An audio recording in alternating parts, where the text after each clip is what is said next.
Hi, my name's Mel and welcome to my YouTube channel Bookish Brummy. Today I thought we would talk about Stephen King's It. I've recently finished reading this as part of my spooky reads for October, and because it's such a big book, standing at 1067 pages in my copy, and it's quite a complex story, and I've counted about 9 main central characters in this book, not including all of the sub-characters. So rather than talking about this as part of my roundup that I'll do weekly on my TBR for October, I thought it would be worth doing a separate video. Now, I am going to talk about this book in some detail, so if you're in the middle of reading this book and you don't want to know about the details or you don't want to know about the ending, then maybe wait to watch this video after you finish reading the book. I'm guessing this video is going to be more appealing for people who've already read the book and have their own opinions on it and just want to see what other people are saying. So, as I've mentioned, this is quite a complex story. I think Stephen King has done a brilliant job of weaving together multiple timelines and multiple characters. So we actually are existing in 2 timelines in the story.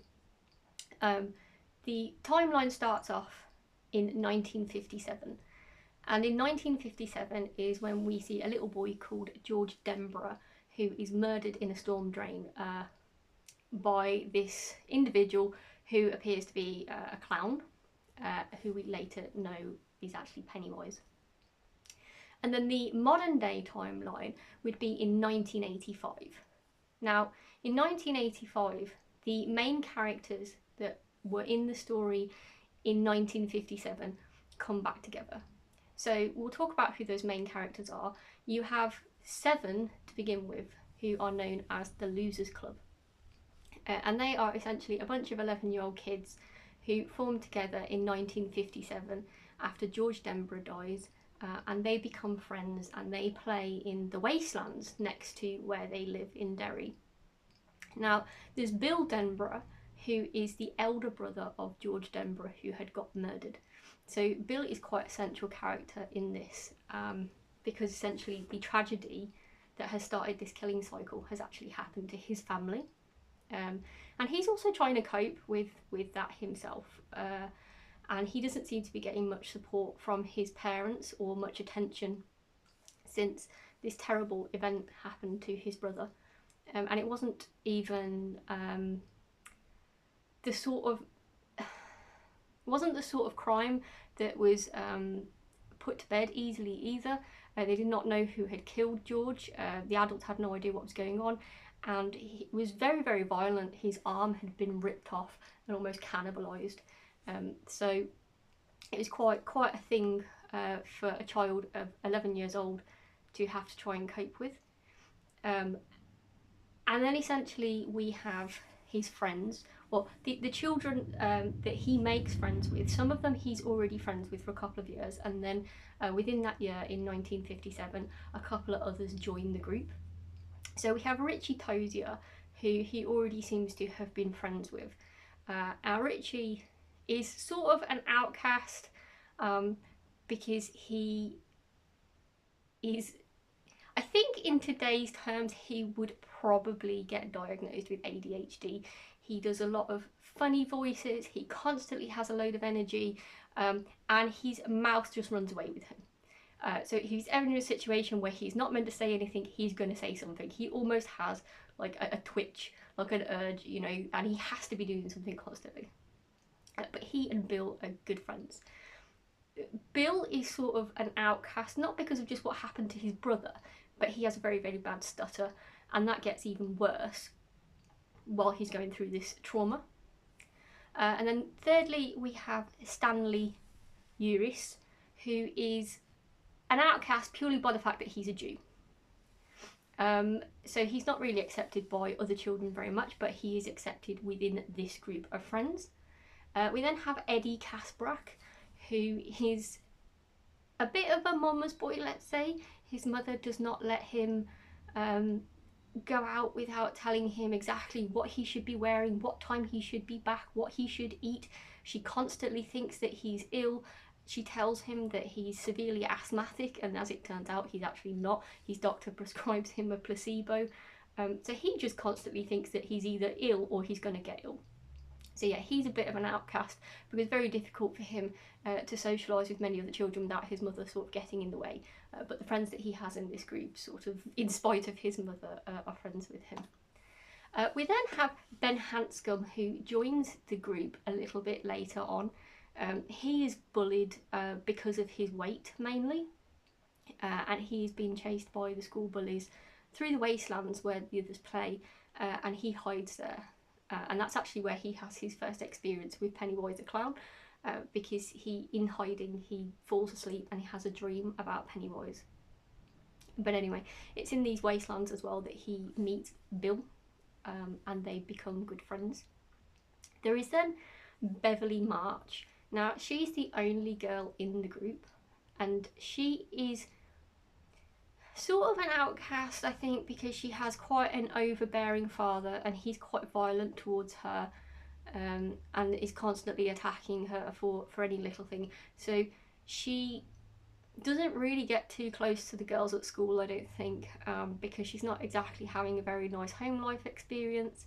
But Ben, who has joined the group, has a bit of a crush on her. He quite likes her, so he sort of invites her to play with them in the group, and that's how she ends up joining the group. And then we also finally have Mike Hanlon. Now, Mike Hanlon also joins the group slightly later on. He is classed as an outcast because he is not white, and in 1950s Derry, other children didn't necessarily want to play with him. But anyway, he was being chased by bullies, again being very severely bullied like Ben was, and he ran into the wastelands and he met the others, and that is how he became friends with them. So in some way, all of these 7 children are an outcast to the other children around them, but the 7 of them form a really close-knit friendship, and they like to play in these wastelands, which is like next to their town, and they try to sort of help each other through what it is being a kid. They're 11 years old, so they're on the edge of puberty. They haven't quite gone through it yet, so they still are playing games like shooting games, playing with firecrackers, they even play make-believe imaginary stuff. They try to build dams and everything, and it's quite a sweet childhood, other than the darkness that you have going on in the background with this murderous clown that is killing off the town's children. Now, we say we have those 7 main characters, and then we will add in another 2. So there is a young boy who is 11 years old as well, called Henry Bowers. Now, Henry might actually be 12 or 13, I'm not sure. I think he's one of the older children. But he is a very, very violent bully, and he is the main person that bullies the 7 in the Losers Club. And they called themselves the Losers Club. That's not me calling them, that's actually what they've called themselves in the book. And Henry is extremely violent, but his father, Butch Bowers, is also an extremely violent person. So we sort of believe that Henry's obviously learned that behaviour from him. Now, he's constantly stalking these kids around town. They can't go anywhere without having to look over their shoulder. You know, and usually they run and hide from him, but then there's other occasions where they'll actually stop and fight Henry, and they cause each other really severe injuries. I mean, there's like one situation where Henry actually breaks Richie's arm. You know, so it's not just calling each other's names. They're like throwing rocks at each other and, you know, seriously trying to hurt each other. Now, we would say that the other main character is obviously Pennywise. Now, Pennywise actually introduces himself to some of his victims as Bob Gray, so he actually does have another name, although throughout the book we never find out who Bob Gray actually is and where that name came from, or why Pennywise calls himself that. But that is what he always says when he introduces himself to his victims. He's like, you know, they call me Bob Gray. It's not they call him Pennywise, actually. But we'll call him the other main character because obviously he appears multiple times, again, stalking the Losers Club throughout the book. But not just them, there's the other victims, like the people that he's actually killing off in the book. And also he stalks Henry a fair bit as well. So those are the main characters. And those 9 main characters are being followed through 2 storylines mainly. There is the storyline happening in 1957 after George has died, and the children all meet each other and become friends, and they're trying to understand what's going on around them. Some of the children have left the town to safer places, but they stay where they are. And they try to defeat Pennywise. And so as the story is being retold, you're finding out little by little and little by little, like how they first came across Pennywise, how he sort of came in which form to them, and then what they all collectively did about him. And then there is the second present day timeline, which is in 1985. Now, all of the Losers Club left Derry at various points during their later childhood or when they left for the university, and there's only one of them that actually remained in Derry, which was Mike Hanscom. Now, not Mike Hanscom, Mike Hanlon. So Mike Hanlon decided to stay and keep watch. He was a bit concerned that when they had fought Pennywise when they were younger, that Pennywise might not be dead. So he needed to keep watch in the town and find out, is this clown coming back? And as it transpires, this clown seems to be on a 25 to 27 year killing cycle. So in 1984, the murders start happening again, and there is the death of a man this time called Adrian Mellon. And his death is very vicious. He's thrown over a bridge by some adult bullies, which is very, very similar to kind of how Henry Bowers was with the Losers Club initially. But yeah, so Adrian Mellon, he gets thrown over a bridge, and then he gets bitten, his arm gets bitten, and he gets savaged, and he dies. And the people who have been arrested, who have been blamed for this murder, they are saying, no, there was a clown under the bridge with a load of balloons, and he must have done it. And obviously the police officer thinks, you know, these people are absolutely nuts. Obviously they must have murdered this man, and they're just blaming a stranger in a clown costume, a clown who nobody can find. Anyway, this seems to be one of the first murders in that cycle. Things continue and more people die, and Mike hears about this and is able to start putting two and two together and realises that the cycle has started again in Derry with Pennywise. So he calls up the other 6 in the Losers Club as to where they are in the world as adults, and he says to them, do you remember when we were 11 years old and we fought Pennywise before, and we made a promise that if we had not killed Pennywise and Pennywise came back, that we would come back to Derry and we would again try to kill Pennywise. So all 6 of them are called, and all 6 of them are asked to return to Derry. Now, weirdly, they all seem to have undergone some amnesia, and they can't really fully remember actually what happened to them. They have to like go back to Derry and begin a sort of group collective remembrance by talking to each other and seeing if they can actually remind each other of what actually happened in these situations. It's almost like the event was so traumatic that it was wiped from their memory. They've had this amnesia so that they can actually go on and live their lives. Unfortunately, one of the Losers Club, who was Stanley Uris, as soon as he received his phone call, he went upstairs in his house and he killed himself. The idea of returning back to Derry and having anything to do with Pennywise was just far too much for him, which is really, really sad, but he must have remembered something that the others had not initially. So in 1985 we now have all of the 7 Losers Club come back to Derry. They all meet each other, even though they were really close friends in 1957. They've sort of forgotten about each other, so they all meet up, tell each other about each other's lives, and start this collective remembrance of what happened in 1957 and how they then went on to try and defeat Pennywise. Now, during this time, Henry Bowers, who was the bully, he has actually been incarcerated in Juniper Mental Asylum, which is a medium grade facility for particularly violent criminals, and he's sort of reached a point where he's still considered a violent criminal, but he doesn't have to be an extra secure at that point.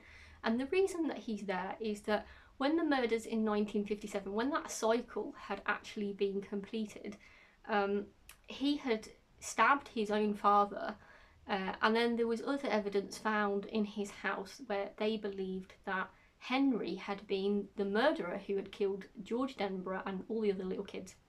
So they decided to pin it all on Henry and put him away. Now, that's not actually the case. We know that Pennywise killed all these other children. We know it wasn't Henry, although we do know that Henry killed his dad, because that there is a scene. However, it's questionable about whether Henry was in his right mind when he actually committed this murder. So throughout the book, Henry is becoming more and more unhinged. It's almost like he's been possessed, and we sort of get the impression that Pennywise has possessed him.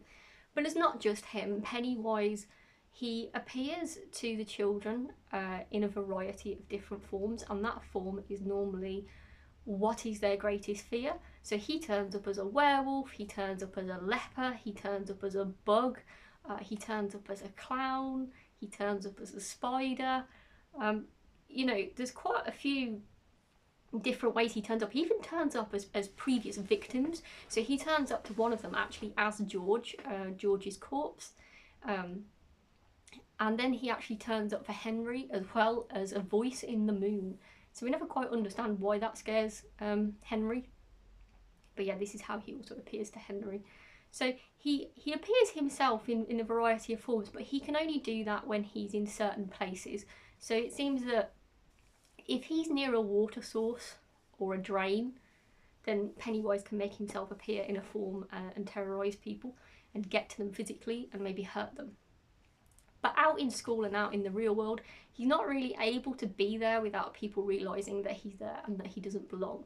So he's able to almost inhabit the souls of some people to do his bidding, but those people are not necessarily, you know, they're not in the knowledge that they've been inhabited by Pennywise. Now, Mike, who's the historian of the town, actually says that the amount of violence in Derry is incredible compared to any other near townships. And the amount of murders is really quite high. The amount of children that go disappearing is significantly higher than any other town in the region. So it's almost like evil is baked into the ground there. So we know that Pennywise is sort of in Henry's head and that he's dictating his movements a bit, which sort of explains why he ended up stabbing his dad and why his level of violence escalates throughout the book to the point where he's actually trying to murder people rather than, you know, just call people names. But as I've previously mentioned, his father, Butch Bowers, he also seems to be to some degree controlled by Pennywise. He's an extremely violent person, and everybody in the town is a bit scared of him, to be honest. And Mike's dad has also had some dealings with Butch Bowers, and you know, he's, as I said, an extremely violent individual who may have been involved in an event where there was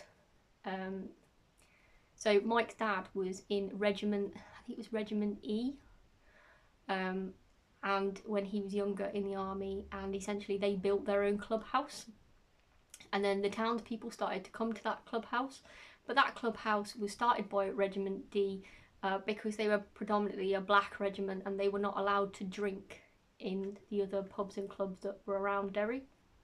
However, Henry's dad, Butch, was part of a white pride group in that area, and they came and burnt down that building that they were in, and Mike's dad survived, but many people didn't.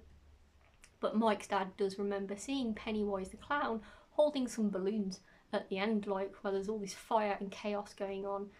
So that sort of lends a little bit of credit to the idea that Butch is potentially being controlled by Pennywise because he's carrying out these really violent, murderous actions. There's also a character called Al Marsh, who is the dad of Beverly Marsh, and he beats her quite regularly. And then in the second timeline, in the modern day, like when she's sort of thinking back on her dad, she remembers there's an event where he chases her, where it seems like he's actually trying to kill her. He has like this weird look in his eyes and it's almost like he's flipped. And at this point it's like when Pennywise is after her, so she realises that her dad's actually been controlled by Pennywise.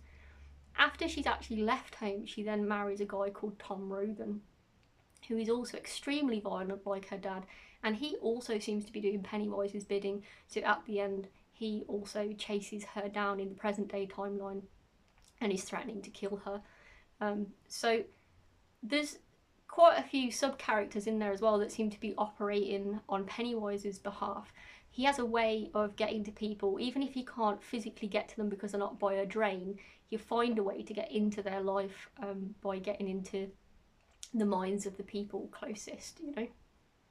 So this is, as I say, quite complex, it's quite layered, and there's a lot of people to think about in here, and it's a coming of age story. I mean, these are like children, you know, they're like 11 years old and they're dealing with huge trauma. There's a trauma in their local town as well, because it's not just the brother of Bill that has been murdered. There's all these other children. They're constantly told they're in danger by adults, and then they are constantly in danger from people like Henry Powers, who's trying to bully them with his two friends as well.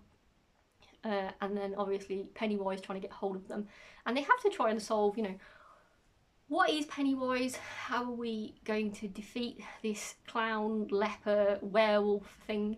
You know, and they don't really have any help off the adults because the adults aren't really paying attention to them because they're children.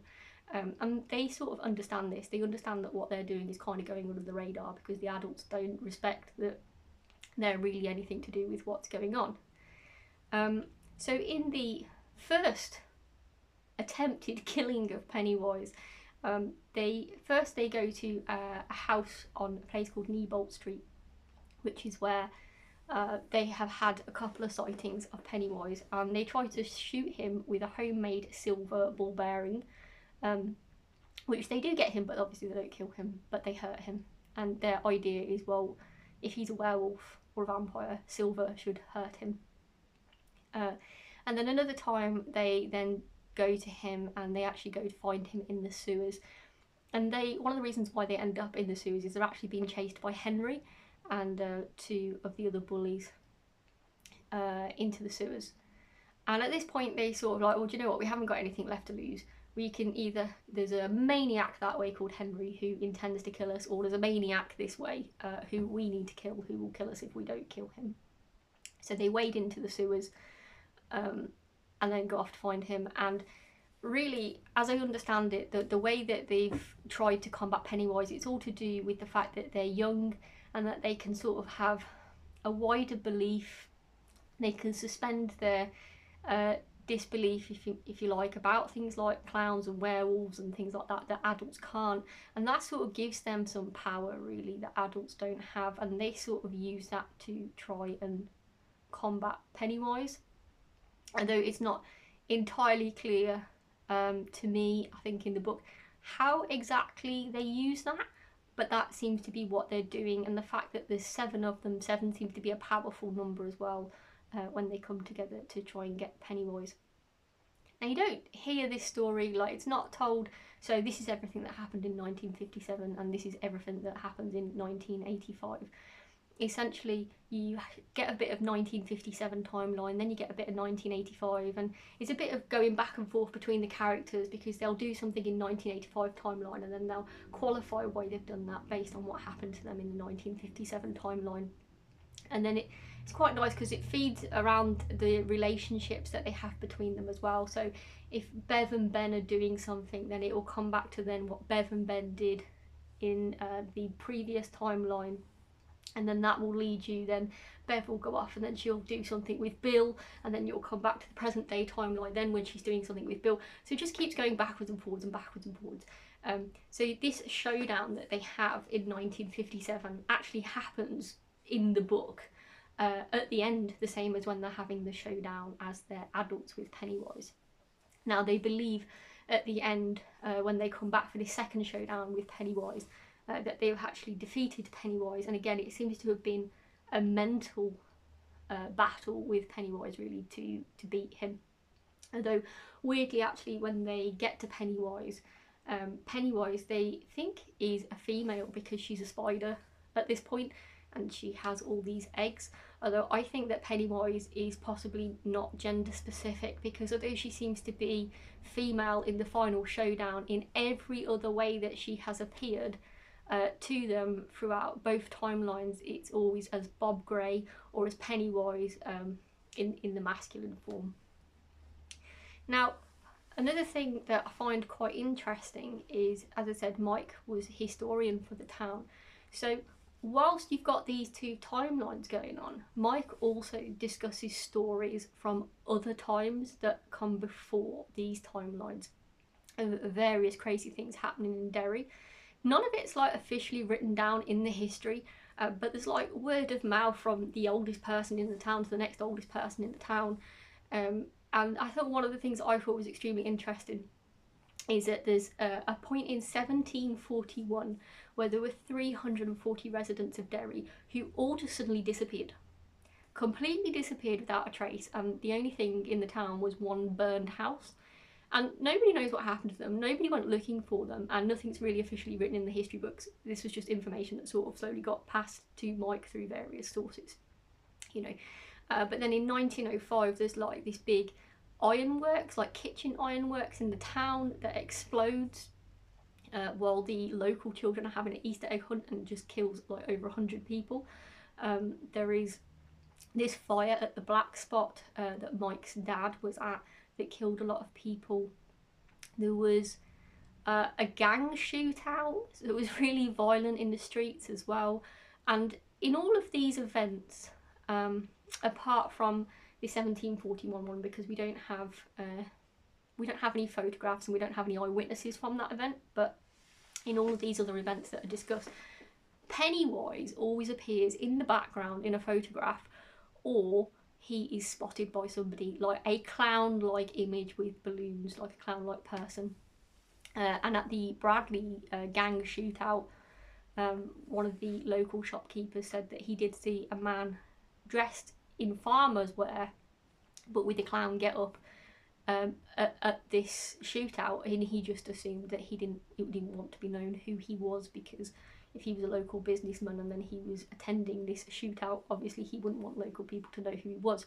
So we know that Pennywise has caused chaos in this town for at least several centuries, although Mike and Rich, they try like this ritual where they inhale smoke to see if they can have a vision, and they're hoping that that vision is going to tell them what to do with Pennywise. And they both have a shared vision where they actually see Pennywise landing on Earth, like in this big ball of fire. And it's never really sort of described elsewhere, but it sort of gives the idea that actually Pennywise has inhabited the drains or the underneath of Derry before humankind even actually set foot on the Earth. He came from space, and the drainage system that was consequently built over that site over the years has been his home, because he lived under there anyway. So is there really any way to actually get rid of him? We like to think that the Losers Club did succeed in the final showdown in the present timeline, because otherwise it would have been a bit of a waste for them. Rich actually dies during this showdown as well. He has his arm ripped off, and Mike gets badly hurt. So while the Losers Club originally started off with 7 in the 1957 timeline, Stan and Rich actually have died because of Pennywise, essentially, by the end of the book, and Rich is just clinging on for dear life. And then weirdly, when they step away at the end, they begin to forget who each of them are again. It's almost like they go through this amnesia again to protect them, because it's such a traumatic incident. Now, if I was going to rate this book, initially I was sort of coming up for a 4.75 rating, I think. I think it's very cleverly done. It's very, very complex, with all the different characters, all the different timelines, and I really feel that Stephen King has captured childhood absolutely beautifully in this coming of age story. I like the fact that he has taken all these different outcasts who would have been considered outcasts in that time, you know, and he's managed to form this beautiful friendship between all of these children. And in a way, he's correct in a lot of the reason why they're outcasts is because the parents of other children say to their children, you know, like, don't play with this kid. This is, you know, we don't like him, and they sort of give their prejudice to their child, and then that child sort of repeats it as a bullying taunt to them. But because their parents aren't necessarily as bigoted maybe as the other parents, these children, they don't see colour, and they don't they're not bothered about a stutter, they don't care about religion and things like that. So they are just able as children to sort of play together and just really, you know, get a really good relationship with each other. And I really, really like that. So on the one hand, it's a really, really sort of nice book to sort of think of childhood and think of playing outside, you know, at a time when really you shouldn't have any worries, you shouldn't have any financial worries or worries about when you're going to eat again or anything like that. It's like the perfect childhood. However, it's underpinned by this absolutely psychopathic, cannibalistic clown in the background that is basically out to destroy their lives. But because they're children, they're not always focused on this terrible atrocity that's going on in the background all of the time. They're talking about it, but then at the same time they're like, oh, do you want to play make-believe and things like that. So I just think it's really cleverly written, and I think it psychologically gets to the heart of being like an 11-year-old, apart from one scene. Now, as I said, I wanted to rate this a 4.75 because I think that it is a classic of Stephen King's. I think they've made multiple films of it over the time. The characters are all extremely likeable, apart from Henry Bowers. I think Henry Bowers is possibly the worst character I have ever read of in a book. He's absolutely awful. I know he's only 11 years old, but he is an absolute little shit. However, he's being controlled by Pennywise, we think, so that's kind of like why he's behaving like that. But in the 1957 timeline, as they have fought Pennywise and they're coming back out of the sewers, there is a particular scene where, and I'm not really going to hold back on this, but essentially they're coming out of the sewers and they sense that the closeness between them is now dissipating, whereas when they went into the sewers to go and find Pennywise, they felt really, really close and like, this is, you know, what we need to do together. We're going to be, you know, we're going to be friends forever, essentially. And they're coming out of the sewers. I guess they're on some kind of come down, I don't really know. Or I wonder if Pennywise is somehow controlling Bev, because she says, I know how we can get closer again. And she takes off all her clothes while she's in the sewers and invites the other 6 to sleep with her. And it's a really concerning scene because these boys are not mature enough. She's not mature enough for it. None of them have been sexually active. It's not even something any of them have particularly talked about at this point. You know, and some of them are visually, I mean, like, you know, when you're reading it, you know, they seem to be visually upset at the idea of having to do this with Bev. But they all comply and do it. And then the scene just moves on, like, and they just get on with their lives. And I have really sat and thought about this and thought, what was the need for that scene in the book? It doesn't make sense. I mean, if anything, you've got this scare fest going on in this book of this psycho cannibalistic clown, but actually I think that the most disturbing thing of this book is that particular scene where you have 6 11-year-old boys having sex with an 11-year-old girl, or one after the other, in the sewers, which just sort of somehow makes it even worse. And I've really thought about it, Stephen King, I've really thought about it, like, is this really necessary? Because sometimes we read things in books that make us uncomfortable, but they kind of advance the storyline, or they're necessary for the storyline. But this particular scene, I don't see how it advances the storyline at all, hence why I've actually deducted some points, and I'd actually only give it a 4-star because, you know, you're right in the story. You're like, we're getting near to the end of the story, you've been invested for like about 1,000 pages, and then he brings that scene in. And you're totally like, what? And you're thinking, I don't know where this came from, I don't know why this is here, and you're almost scared to read on then, because you think, where the hell is this going? And the only explanation I can come up with is that Al Marsh, who is Beverly's dad, he had chased her previously with an intent to kill her, which is how she kind of ended up in the Barrens and heading for the sewers to meet the others to then go and kill Pennywise. He had been convinced that she would have sex with them and had kind of put some idea in her head that meant closeness or something. So I wonder, after they had hurt Pennywise and left the sewers, because Al Marsh is potentially being controlled by Pennywise, if that aspect was Pennywise getting his own back by getting back into Bev's head and getting her to do something which you couldn't take back. Like, that would change all 7 of them forever and take away from all 7 of them something which they could never get back, which would be their virginity or their innocence. You know, in a way that was just horrific. I mean, their childhood innocence was taken by Pennywise anyway, with all the violence in the story. But, you know, at least that they weren't, there was no sexual violence in the story up until this point. But it's not perpetrated on them by an adult, it's perpetrated amongst themselves.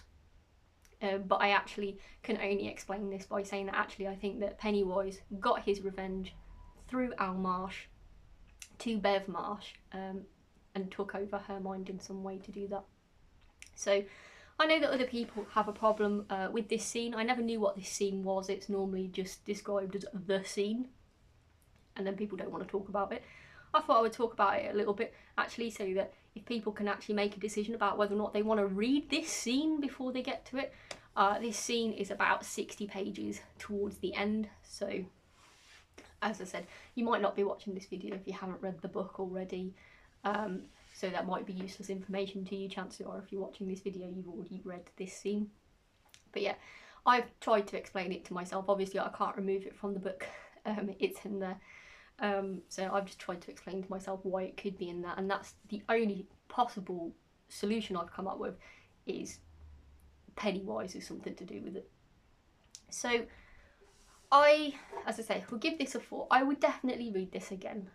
I know where the scene is that I don't want to read. It would be quite easy to scoot over it because it's not referred to earlier on in the book, it's not referred to later on in the book. So it's just like 2 pages that I can miss out next time. I do feel that I'm probably due to watch the film again, because I can't even remember when I watched the film. I was about 8 years old. I was watching it when I wasn't really supposed to be. I can't remember anything about the film other than crazy clown in the sewer, so I can't even really remember how it was done. So I think now I'm probably due for a watch of the film as well. Just now that I've read the book as well, I consolidate all of that together. But yeah, I've had a really good time with this book. It took me about a week to read. I'll be thinking about it for a long time to come. I really enjoyed talking about it. If you have anything that you would also like to say about it, please write something down in the comments. Maybe you have your own theory for why that horrendous scene was in the book. If so, let me know down below in the comments. And I look forward to the next time I speak to you. I'll probably be doing another Stephen King review. Thanks very much. Bye.